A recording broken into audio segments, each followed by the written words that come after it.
Ne mutlu hak yolda gidenlere ve ne mutlu doğru yolda mücadele edenlere. Kıymetli misafirler ve değerli parti üyelerimiz, yapılan yoklama neticesinde çoğunluğun sağlandığı anlaşıldığından dolayı Hür Dava Partisi Hilvan İlçe Teşkilatı 5. olan kongresi gündemini okumak istiyorum. Gündemimiz şöyle olacak: yoklama ve açılış, Kur'an tilaveti olacak, kongre başkanlık divanının seçimi olacak, mali raporunun okunması ve iradı, konuşmalar, seçimler, dilek ve temenniler ve nihayetinde kapanış ile sonuçlanacaktır. Tilavetini okumak üzere Ramazan Fidar hocamızı kürsüye davet ediyoruz. Buyurun hocam. Euzu billahi mineşşeytanirracim. Bismillahirrahmanirrahim. Muhammedur Resulullah. Sayın Vekilim, İlçe İdare Kurulumuzun değerli üyeleri, muhterem misafirler, partimizin kıymetli delegeleri, hoş gelmişsiniz. Kongre gündemimizin 7. maddesi gereğince partimizin tahmini kesin hesaplarıyla ilgili mali raporları sunmak üzere söz almış bulunmaktayım. Teşkilatlarımızın ilk kuruluşuyla birlikte yapılması gereken tüm mali işlerimizi hızlı, zamanda ve usulüne uygun bir şekilde yaptık. Parti, il ve ilçe teşkilatlarımızın başkanları ile muhasiplerin katıldığı bilgilendirme ve yönlendirme toplantılarına katıldık. Teşkilatımızın mali 2024, 2025 ve 2026 yıllarına ait tahmini bütçelerimizi her yıl ayrı olmak üzere parti genel merkezimize iletmek üzere il teşkilatlarımıza sunduk. Bismillahirrahmanirrahim. Sayın Vekilim, Sayın İl Başkanım, kıymetli kadın kolları başkanımız, çok değerli dava arkadaşlarım, ilçemizin siyasi parti temsilcileri, ilçemizin değerli sivil toplum kuruluşları, kıymetli mahalle ve köy muhtarlarımız ve çok değerli Hilvanlı hemşerilerim, bacılarım, hepiniz hoş geldiniz, sefa getirdiniz. 5. Olağan kongremizde bizi yalnız bırakmadığınız için Rabbim sizden razı olsun. Divan heyetini de bu arada tebrik eder. Çalışmalarından başarılar dilerim inşallah. Kıymetli misafirler, öncelikle 2013 Şubat'ında ilçe teşkilatımızın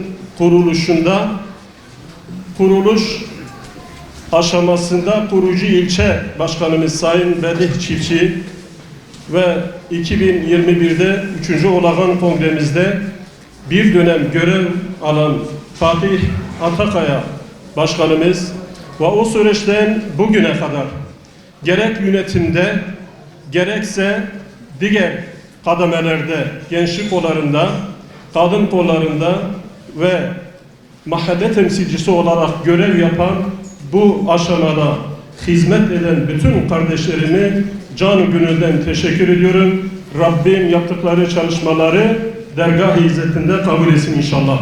13 yıllık süreç boyunca gerçek adalet, dürüst siyaset sloganıyla Hilvanımıza hizmet etme gayreti içinde olduk. Yapıcı bir muhalefet anlayışıyla ele alarak çözüm odaklı bir şekilde yetkili mercilere hakaret etmeden, kıramadan hakikat neyse ulaştırmaya çalıştık. Bu kapsamda özellikle çiftçilerimizin yaşadığı sıkıntılara dikkat çektik. Neredeyse yarım asırdır tamamlanmayan GAP projesinin en büyük mağdurlarından birisi ne yazık ki Hilvan ilçemizdir. Bu minvalda tarımsal sulamanın hayata geçirilmesi için Ağustos 2021'de köy köy gezerek bütün muhtarlarımızı bilgilendirerek Hilvan'da ciddi manada bir basın açıklaması yaparak meydanlara indik. Bununla yetinmedik. Malumunuz daha önce il başkanımızın Cuma 11.11 ile Urfa'nın kronikleşmiş sorunlarını gündeme getirirken tarımsal sulamayla ilgili de yine biz Hilvan ilçemizi Atatürk Barajı göletinde kovalarla kuruyan tarlalarımıza su çekerek yine bir farkındalık çalışması yaparak çiftçilerimize bu konuda hem çiftçilerimiz hem de ilçemiz can damarı olan sulamayı hayata geçirmesi için yetkililere seslenmekte bulunduk. Sadece ilçemizde bağlı sorunları dile getirmekle kalmadı.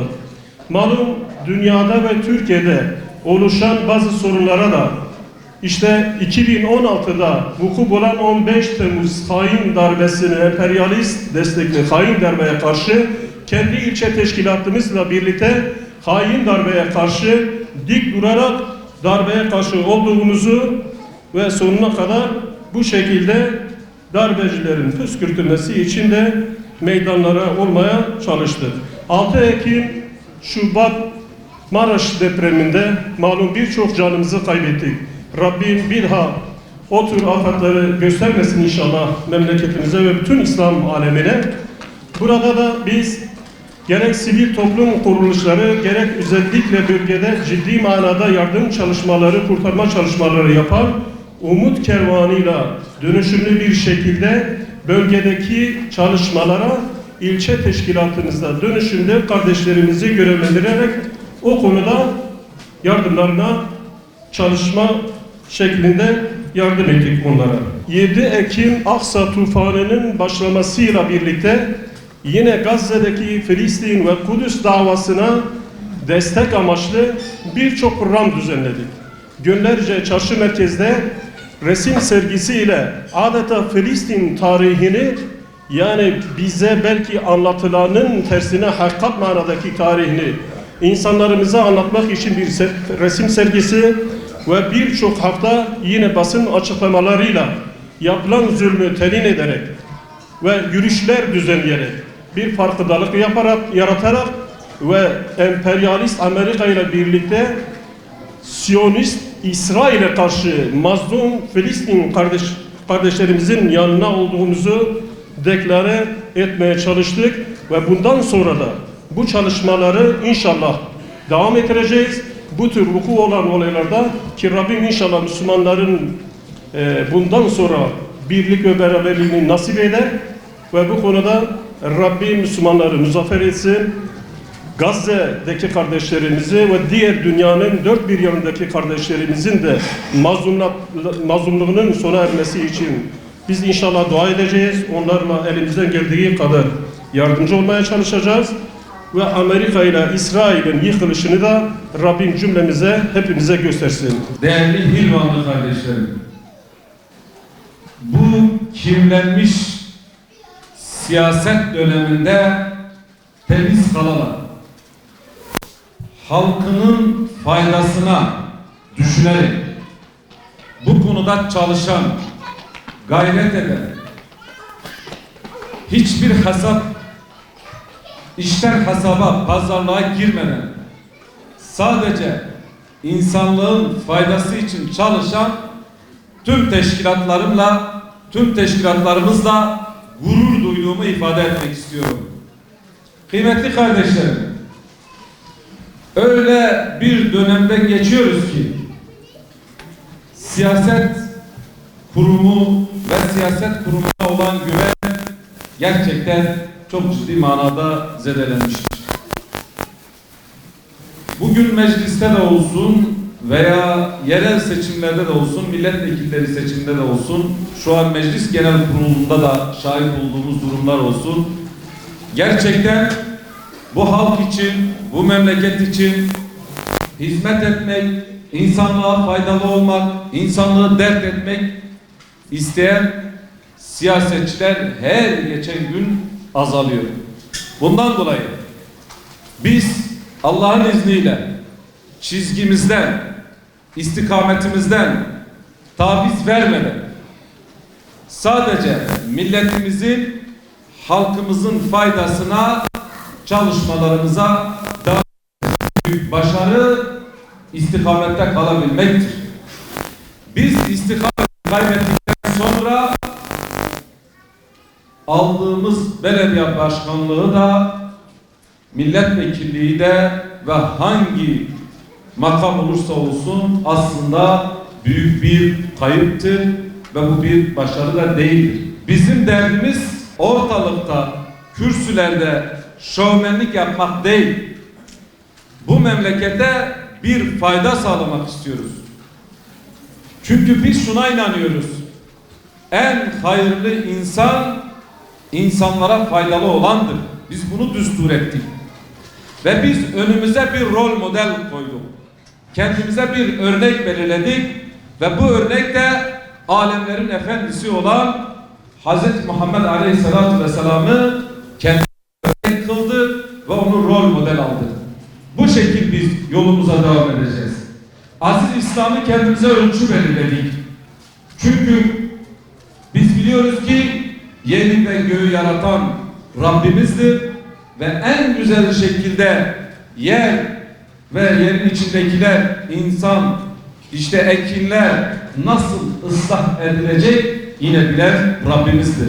Biz de bu ölçülere göre siyasetimizi belirledik ve inşallah bu yolda da çalışmalarımıza, gayretlerimize devam edeceğiz. Gelen teklifi okuyorum.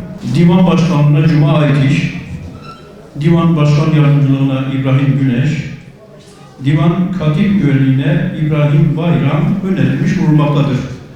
Divan için verilen teklifi oylamaya sunuyorum. Kabul edenler, kabul etmeyenler, evet, divan için verilen teklif kabul edilmiştir.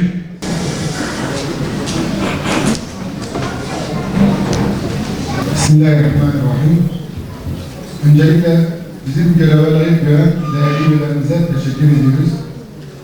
İnşallah Divan ilçemizin 5. olan kongresinin başta ilçemiz Divan olmak üzere ilimiz Şanlıurfa'ya, tüm ülkeye hayırlı vesile getirmesini Rabbimden niyaz ediyoruz. İlçe başkanlığı, ilçe idare kurulu asıl üyelik, ilçe ilde temsil edecek belediye asıl üyelikleriyle ilgili liste var elimizde. Listeyi okumak için ben oraya mikrofonu veriyorum. Osman Göçmen, Hüseyin Uçuçar, İmam Bazik, Sedat Düşmez, Haşim Fidan, İbrahim Halil Şamil, Ahmet Saracoğlu, Ali Harmanşah, Mustafa Yara, Fuat Toprak, Ramazan Şefkatli, Hacı Mustafa Altuğ, Hacı Altuğ, Hasan Alça, Fahri Özel, İbrahim Halil Barut, İsmail Cengiz, Hüseyin Polat, Abdülkerim Yüksekyayla, Mehmet Akbiyik, Mehmet Ali Şahin, Ömer Turan, Mustafa Güzel, Mehmet Ali Takırhan, Salih Bozkurt, Cuma Özel, Muhyiddin Taşman. Elimizde başka liste olmadığı için şimdi günlerimizin son faydası olan seçimlere geçeceğiz. Zaten burada artıysa şimdi seçimlere başlayacağız inşallah.